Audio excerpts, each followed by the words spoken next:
ओम ज्ञानतिमिरान्धस्य ज्ञानाञ्जनशलाकया चक्षुरुन्मिलितं येन तस्मै श्रीगुरुवे नमः।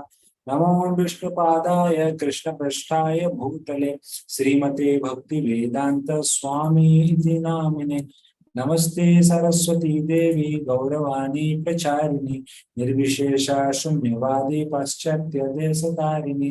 जय श्री कृष्ण चैतन्य प्रभु नित्यानंद श्री अद्वैत गदाधर श्रीवासादि गौर भक्तवृंद। हरे कृष्णा कृष्णा कृष्णा हरे हरे, हरे Ram Ram Ram Hare Hare. Hare Krishna, welcome all to our weekly online class on Bhagavad Gita. Today we are reading Bhagavad Gita second chapter. We are reading sloka Kramank 66. Yeah, 65 we completed last time. So very interesting sloka. This is one of my favorite sloka of the second chapter. In this sloka, very nicely Lord Krishna is telling how our senses takes us in one direction. Means even the one senses, if it is not focused properly, then that one sense can distract you to do a wrong thing. Hare Krishna. Vishalji, no video. You are not able to see my video or what? All can see and hear. Okay, fine. So I'm going to share that sloka. This is one of the very important sloka of second chapter. Let's try to recite the verse. Okay, this is the verse. Indriyanam hi charatam yanmano anuvidhyate Tadasya harati pragyam vayurnavam ivam bhasi. Okay, so we are reading 2.67. 2.67. Second chapter, 67 verse. So if you remember in the 66 sloka we read last time, that if the mind is not in control, then the intelligence will not in control. If the intelligence is not in control, then how will you meditate on the super soul? Then when you can't meditate on the super soul, then how will you get peace of the life? And if you're not peaceful, then how will you happy? Will you unhappiness the life? So that sloka is in this verse, that example of that sloka is given. How exactly a person is unhappy person, how exactly the senses torment that person, that is explained in this sloka. Let's try to understand this sloka. Indriyanam hi charata. Indriyanam means all that senses we have, five knowledge acquiring senses, eye, ear, nose, tongue, skin. Indriyanam hi charatam, just like the charatam means gaye charti, gaye ghas charti, that is charata. Indriyanam hi charata. Similarly, the senses, just 1 second. Hare Krishna Prabhu. Yes.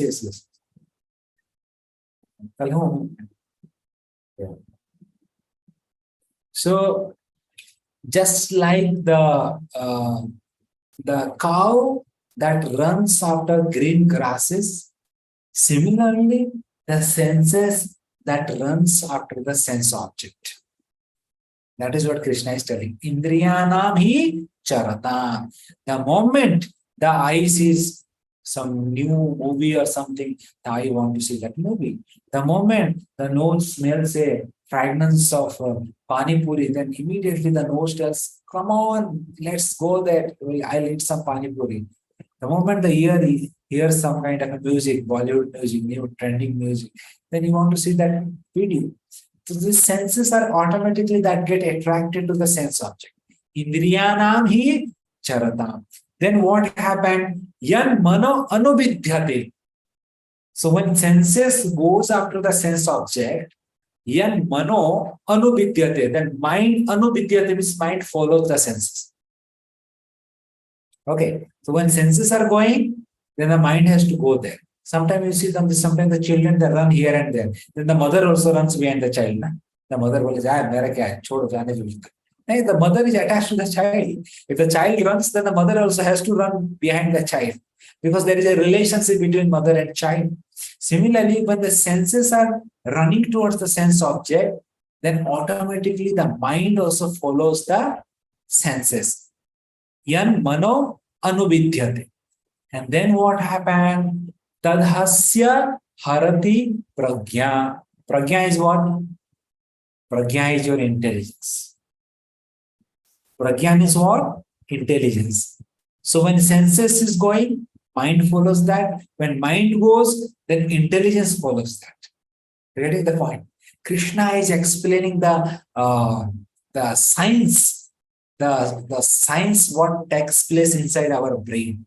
How the psychophysical nature is happening, the mind, intelligence, ego, senses, how all are interconnected and how all are functioning, that is explaining in this slogan. So the senses are attracting the sense object, then the mind follows, the intelligence has to follow. And then what he's telling, Bayur Navam Ivam Asi. And then Krishna is giving a nice analogy. Vayur means what? Wind. Navam means what? Boat. Ivam Bhasi. Ivam Bhasi means he's telling, just like you can see that picture in the ocean. And nowadays, you don't find this kind of boats. They have a steamer, they have an engine with the boats. But earlier, they used to carry the boat with the wind cloth. So according to the direction of the wind, they move the wind cloth and then they shape the direction of the boat. That is called wind boat. So Vayur Navam Ivam Vasi. So when the wind blows in the ocean, then the wind takes the boat in one direction by the help of the wind cloth.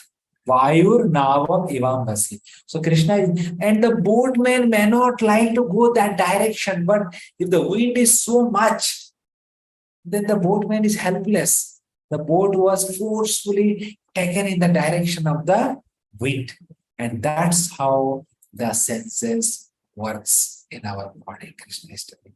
Very classic example, very nice example what Krishna gave here. Let's try to see how it works. So Chakravarti, the commentary they are giving that he's giving that there are 5 senses. So everything begins with the senses, right? So there are 5 senses. Now I will tell one example of one senses. One example of one species I will tell where they have only one senses prominent and all the 4 senses are not prominent. And just see, because of this one senses, they lose their life. For example, flies. If it's a night time and there is no power in the house and you lit a candle and you will see there are so many flies, they come and they just fly around the fire. And you will be surprised to see some flies, they'll enter into the fire and they burn their wings and they die. You will say, what a stupid flies, they don't understand this is a fire. Still they enter into that. Why? Because the flies, they have a very extraordinary eyesight. They get so much attracted to the light and they can't tolerate seeing a light. They try to enter into the light. Although they are dying, burning, dying to death, still they enter into the light. Why? Because their eyesights are very extraordinary, very attractive. Because of the eye, they get attracted to the light. Now, another example is deer. The forest, the hunter, you know how they capture a deer? Very interesting way they capture a deer. They play nice flute in the forest. And deer ears are very sensitive. उसका कमजोरी क्या है? कान उसका कमजोरी है. The moment the deer hears a sound, nice flute sound, the deer totally get hypnotized to the sound. And the deer slowly start walking from to the place from where the sound is coming. And after some time, when the hunter opens his eye, he get to see so many deers are standing around him. And then the hunter puts his net and capture all the deer. Why? Because of the weakness of ears.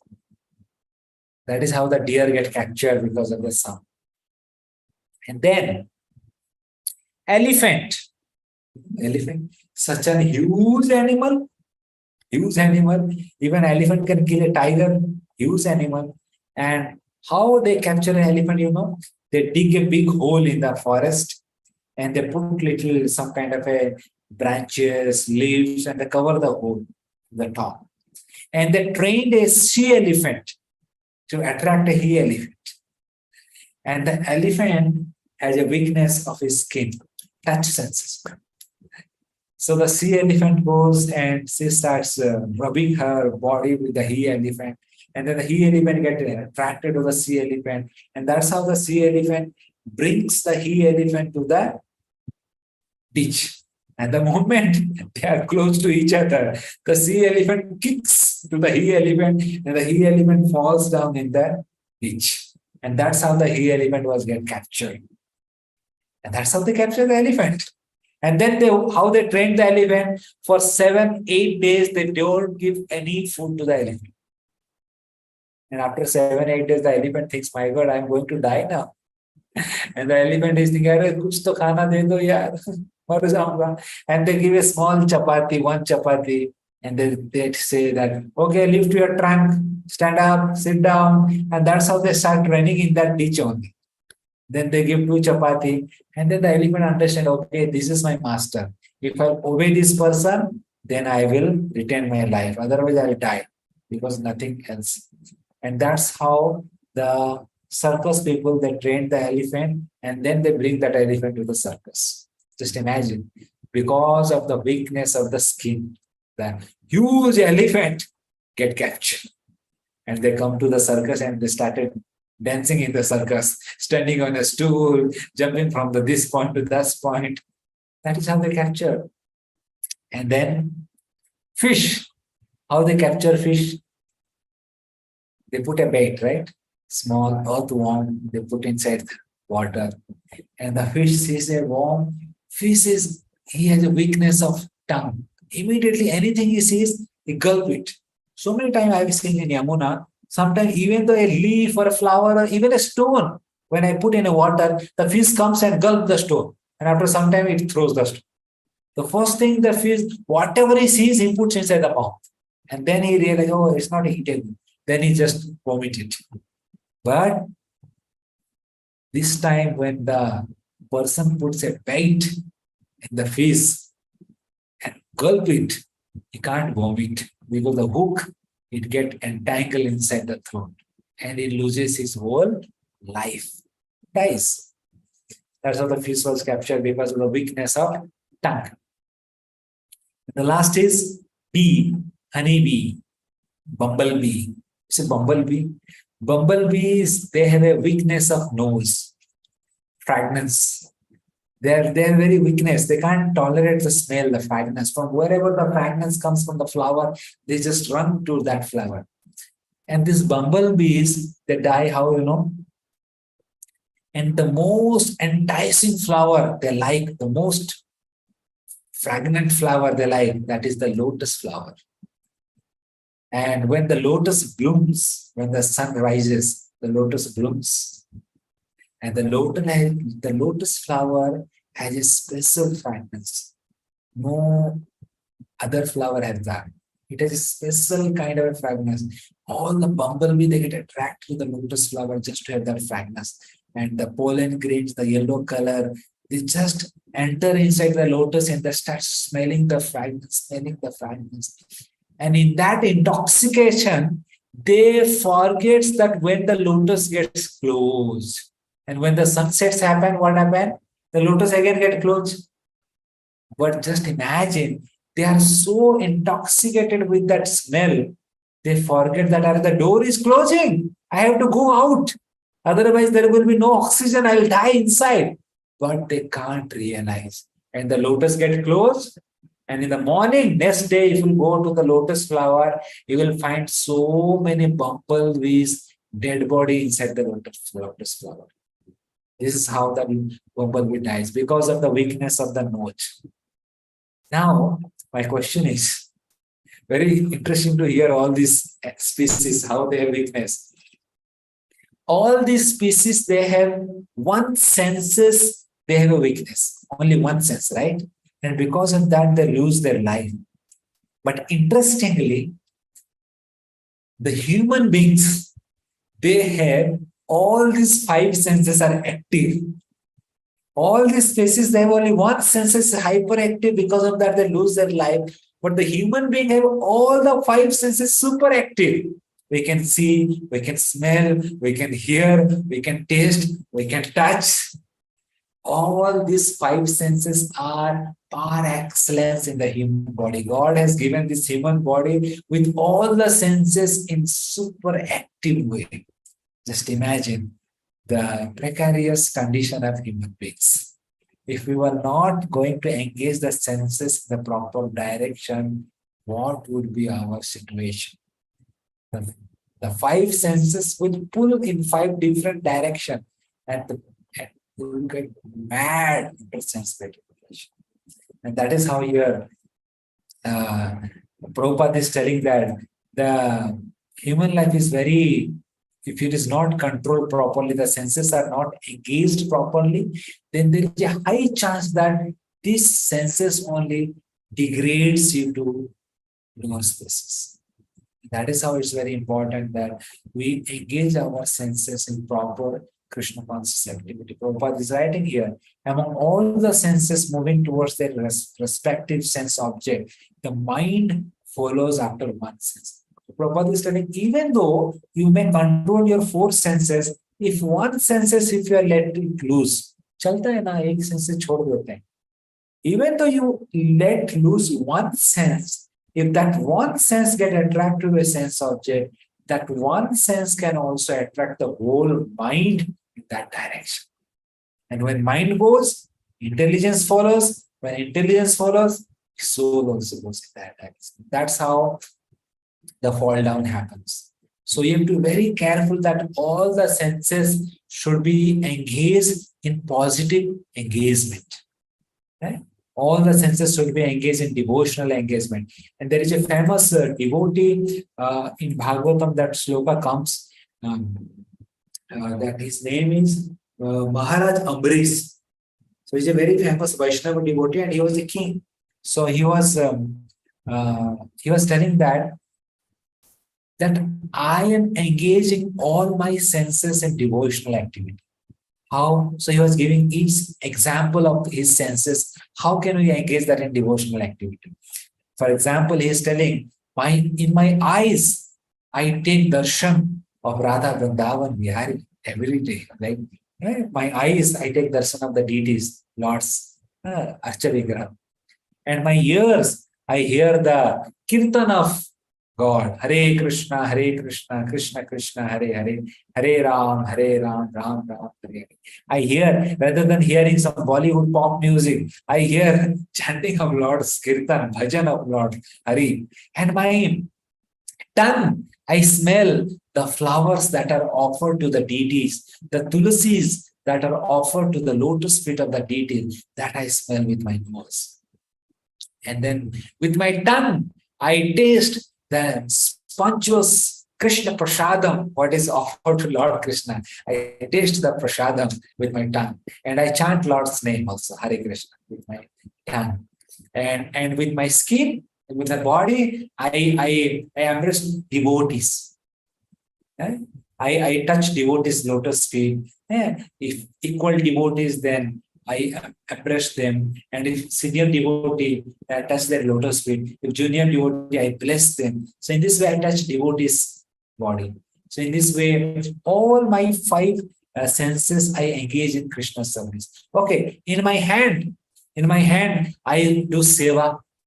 I do mandira marjana. I clean Krishna's temple and I do services. In my leg, I go to Dham, Vrindavan. Now you are going to Jagannath Puri Dham. And in Jagannath Puri Dham, you have to walk. Yeah, because that is the Dham. Sometimes you have to walk. No? So the purpose of the leg is get fulfilled when that leg walks in the Dham.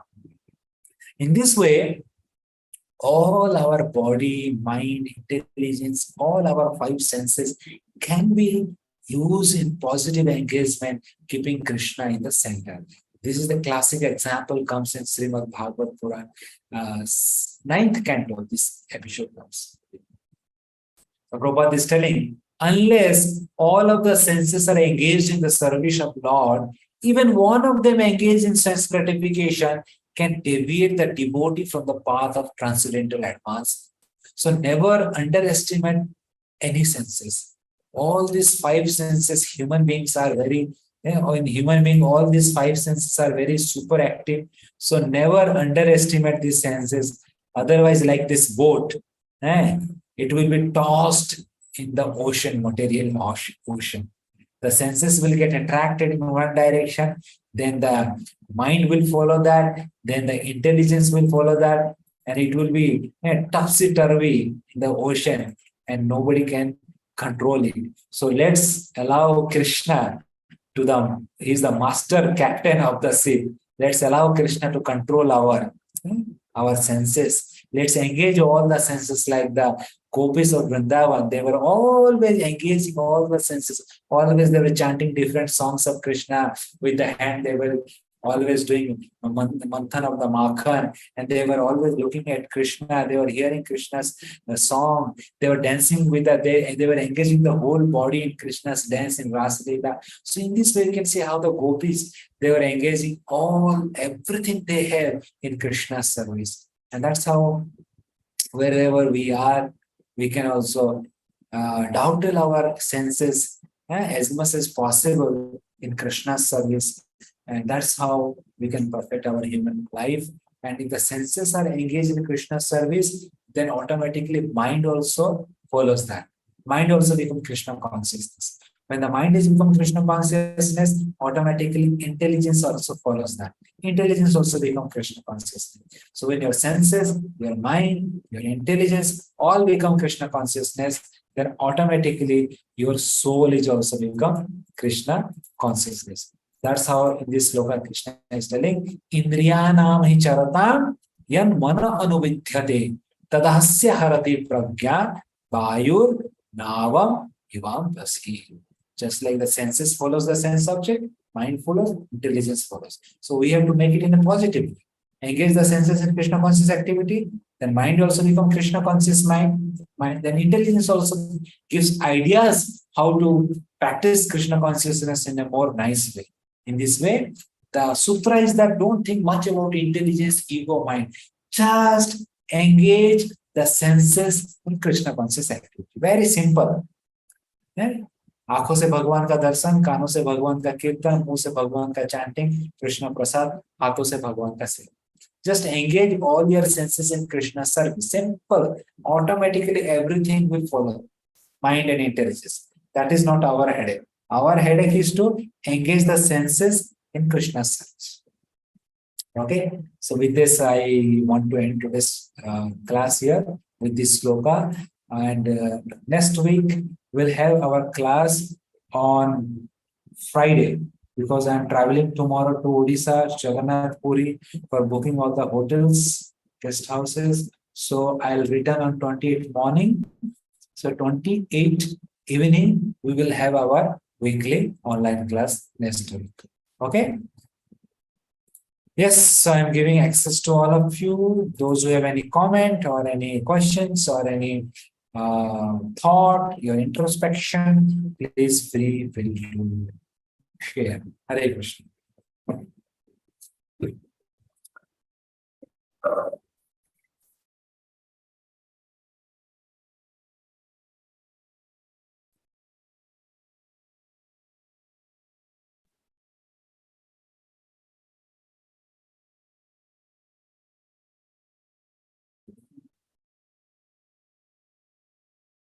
Yes, who's going to ask the first question?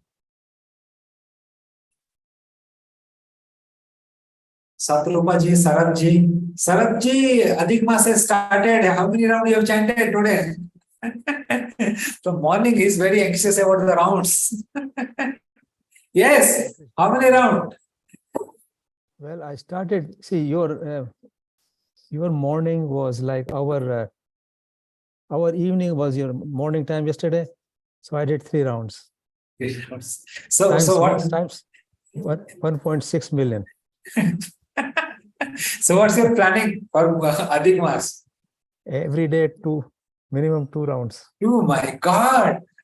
2 every day. 36 and 16 into 2. God. 32 lakh round. Many ancestors, right? Can help many ancestors too, right? Yeah. Actually, Adhik Maas is like more powerful than Kartik Maas also. Best the best. Yeah. Best of the best. Yeah. It is 16,000 times than the Kartik Maas. So whatever you do in the Kartik Maas, it is exactly 16,000 more powerful than that. It's the best of the best. Yeah. So do nicely your chanting, chanting, reading Bhagavatam. Very nicely. It's like after 3 years you are getting this. Huh? Every 3 years it comes once. So make best advantage, take best advantage of this. Yeah. Hare Krishna Prabhuji. Hare Krishna. Any other questions from anybody? Vishalji. Hare Krishna Prabhuji. Hare Krishna. Prabhuji, what I understood is that maybe something about law of attraction you were trying to explain with today's shloka. Yeah. So that was basically related to law of attraction. So something, our senses are attracted to any sense object, and then mind follows. With mind, intelligence follows, and finally soul goes in the wrong direction. Soul is helpless. Vichara soul. What is the soul can do? But it will be very easy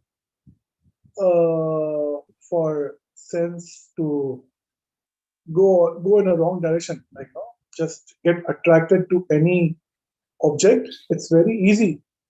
I don't know. Like how it will be possible to for the daily life.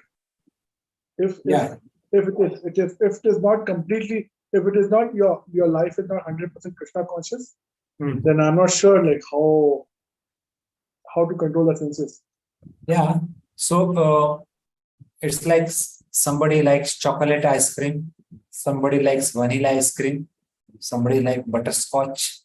So everyone has their different liking. Now, chocolate or butterscotch or vanilla, something is good or bad. It's not like that. Everything is good, but everybody has different liking. So how the liking happens, it is all because of your past impressions. So whatever from the childhood, your upbringing is like that. Suppose somebody from the childhood, the parents has given him chocolate ice cream. So obviously that child will like chocolate ice cream then when you become young also. Because from the childhood, that kind of enjoyment impressions are there in his mind. And that impressions drags that senses to that thing. And the person who has not eaten chocolate ice cream, only from the childhood has seen only white vanilla ice creams. Suppose you will give some black ice cream. So what is this? You will tell. This is chocolate flavor. What chocolate flavor? I don't like it. Because you have never tested it. That sense gratification impression is not registered in his mind. So he cannot appreciate that. And he may not get attracted also. But the somebody who is eaten the chocolate ice cream, the moment he will see that, मुंह में उसका पानी आना चालू हो जाएगा. अरे, give me, I want to eat. Because that enjoyment register has already done in his mind. And that's how the senses get attracted to the sense object. It is all how the senses, how many times the senses as a interaction with the sense object, that impression, that experience, that emotion that has stored in the mind. Mind act as a database, as a hard disk, and it has an unlimited memory, unlimited impression. And that's how the senses get attracted. And as you told, according to our past life, this life, there are so many impressions, and that's how the senses spontaneously get attracted to the sense object. So it's very tough challenge actually, not an easy thing. But that's how the sadhana means sadhana. Sadhana means you are punishing something. You have to do it. Although you don't want to do, still you have to do it. That is called sadhana bhakti. So in the bhakti, in the beginning time, some things we may not like to do, but we have to do. Because sometimes the child doesn't like to eat the medicine. Sometimes the medicine are very kadwa. I remember when I used to small child, my father used to make a gola, neem gola. Neem leaves, neem leaves, they make a paste and they make a gola. And my father used to eat it. No, I used to cry like anything. And then he used to hold my mouth and force me.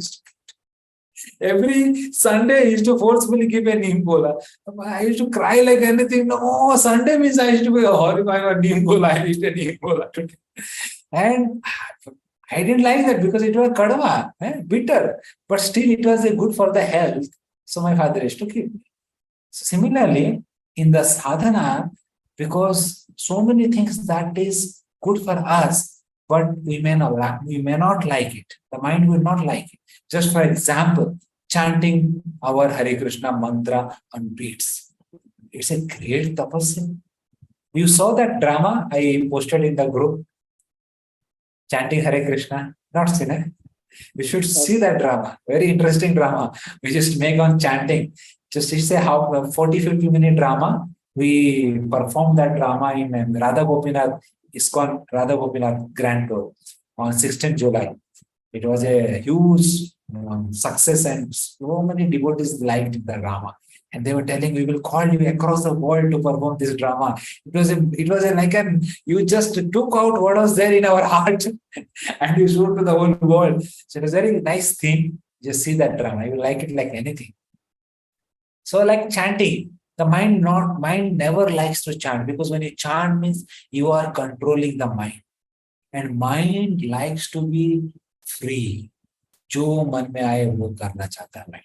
You are chanting means you are putting mind in a disciplined order. Mind never likes that. So mind will give you 100 proposal why not to chant. And sadhana bhakti means you have to convince the mind, okay, I have to chant. Prabhu ji ne bola hai, do mala to karna hai बैठ के.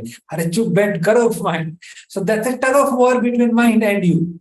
And that's how it's a very tough situation. And that's how the sadhana bhakti is there. But the good thing is that when you do the sadhana bhakti, whether you like or not, just like when you eat that neem gola, whether you like or not, it will act in your body and your health will be good. Similarly, when you chant Hare Krishna or read Bhagavatam or serve Krishna, whether you like or not, gradually you can feel that my mind is now peaceful. I am going in the right direction. But it is a big struggle. It's not so easy. Because by spontaneously, mind will get attracted to sense gratification. Spontaneously, I used to like to eat chocolate, this, that, but my father forcefully used to give them equal. Similarly, spontaneously, you want to enjoy, want to watch movie, this, that, because that's how the mind works. But when you forcefully put in a disciplinary action, then over the time, the mind will comes under control. And you can see your health, you can see the health of the mind is regained. It will be controlled, and you can see the peacefulness, happiness. You feel that spiritual vibration in your mind. All these things you can feel with gradual time. Okay. Ji Bhagavan, surely will try. Hare Krishna. Okay. Anybody have any other questions? Rajendra ji, Satrupa Mata ji, Manjari Mata ji. No question. Manjari Mata ji nodding here. No question.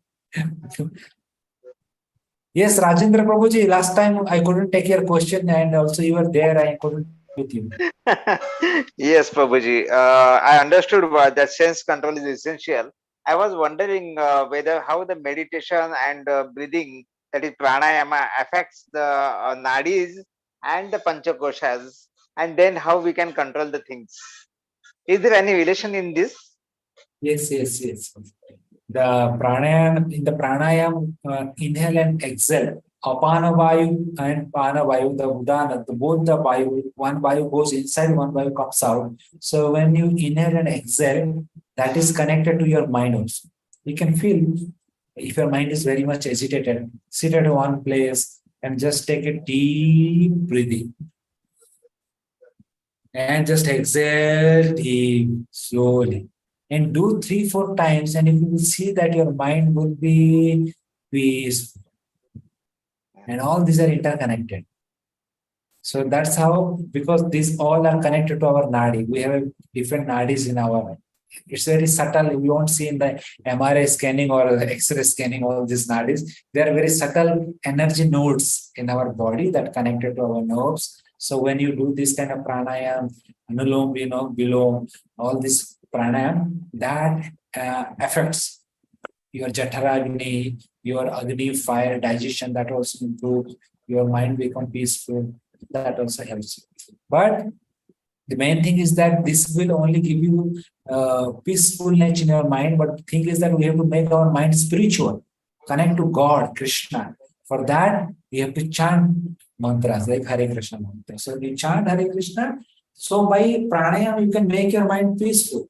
Once it becomes peaceful, then you can engage that mind in chanting Hare Krishna so that the mind becomes spiritual. And you can practice spirituality. And ultimately, the soul can go back to God. Hare Krishna. Hare Krishna. Hare Krishna, Prabhuji, one question. Yes, Mataji. Why one question? Can I ask two questions? प्रभु जी जो chanting करने के time में मतलब mind में जो हमने जो previous में किसी को कुछ कैश कुछ बाकी पेंडिंग है नहीं तो कुछ इंश्योरेंस आते हैं जो 4 बजे ही आते हैं उसके पहले मतलब कभी भी नहीं आते when चैंटिंग स्टार्ट करते हैं तभी ही आते Mataji is telling with full Prabhuji, conviction. Prabhuji, for that context, I remember one of the Prabhuji, Ravi Lochar Prabhuji, he said, mind is like when you're chanting, all the memories will come. Okay, M is for memories, I is for ideas, N is for negative thoughts, and D is for desires. So all these 4 things will start at one time when we start chanting.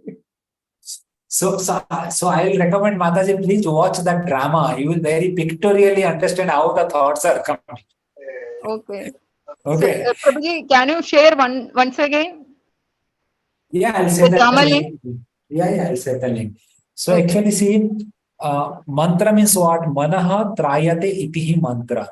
Means by this meditation, manaha trayate. Trayate means you are controlling the mind. Okay. And mind never wants to get control. Mind wants to be free. Mind is like a small boy, small child you have seen, na? Child, if you hold the hand, the child, chodo, mujhe chodo, main akele chalungi. The child never wants that somebody controls the child. He wants to go here and there. His mind is just like a small child. He wants to be free, but he doesn't know what is good and what is wrong. Problem is that. So the moment you start chanting, it's like you are holding the mind. Mind बोला अरे बाप रे इसको क्या हो गया माला उठा ली हरे कृष्ण चालू कर दिया mind okay I will give a proposal अरे have you done this would you like to this idea all the best idea of the whole your day that will come at the time of chanting only. Why? Just to distract you from chanting. Getting the point? But the thing is that if you not just neglect the mind and try to hear the mantra, and when you nicely chant the mantra, and I am giving you assurance that after chanting, you will get the best of all the best ideas after that. Because your mind was now connected with Krishna. So all the ideas, what will come, that will be Krishna conscious ideas. So just have a faith that this 2 hour, it is just for Krishna, nothing else. Whatever happen, I am with Krishna. After that, the whole 22 hours which I will do for so many activities are there. These 2 hours, nothing doing, just focus on chanting. Okay. And just focus like that, and we'll see that how your everything will be improved slowly. And mind will also distract you to certain range. The moment you start chanting nicely, mind also become also submissive. One point will come, mind becomes submissive. And when mind becomes submissive, then that same mind will help you in your mantra meditation. Okay. You getting? So, प्रभु जी मतलब कुछ मतलब हम कैसे इसका progress कैसे देख सकते हैं मतलब माइंड कंट्रोल में मतलब ऐसे भी डिबेट हो रहे मतलब लेकिन कैसे कोई है कि हम कंट्रोल में आ रहे क्या Like in Bhakti Rasamrita Siddha Rupa Goswami tells us, Sadhu Sangha Bhajana Kriya Anartha Nivritti Nishta Ruchi Asakti Bhav Prem. So Anartha Nivritti is a time phase where the mind distracts very much. Okay, okay. But as the anarthas means lust, greed, anger, envy, kama, krodh, lobh, mada, mascharya. All these 6 anarthas, till these anarthas are there in our heart, the mind will be fluctuate. But when these anarthas are get clear from your heart, that is the time the mind becomes peaceful. And that is the stage called Nishta. Nishta. Nishta. So after anartha nivritti, the next stage called Nishta. So Nishta means what, Prabhuji? Continues doing it. Nishta means you have a firm determination and your mind will not go hither and thither. Mind will be focused and at one place with focused attention, you can chant your rounds. There will be no fluctuation in your bhakti.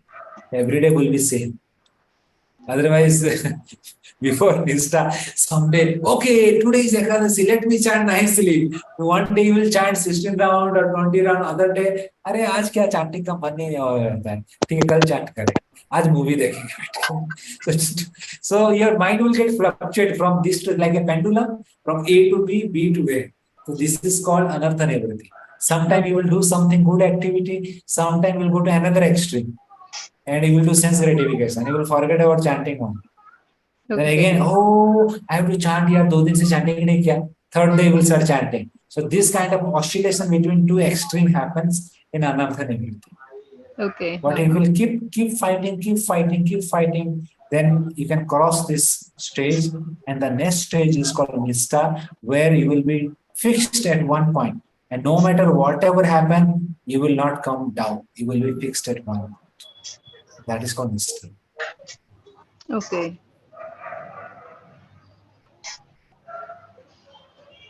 Thank you, Prabhuji. Thank you. Hare Krishna. So how is your daughter? अभी इधर है तो She is not reciting verse. हाँ वो मैं बुलाया नहीं है मेरे को क्वेश्चन पूछने को नहीं देते वो. Oh my God. So is she remembers any new verse? New verse नहीं अभी पढ़ाई नहीं की है न्यू वर्स का. You are not teaching her. Yeah.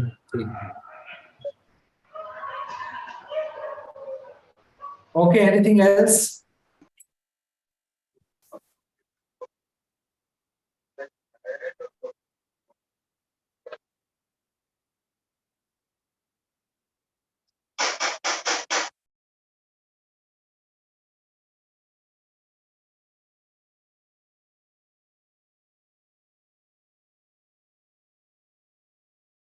Okay, so shall we end today's discussion here?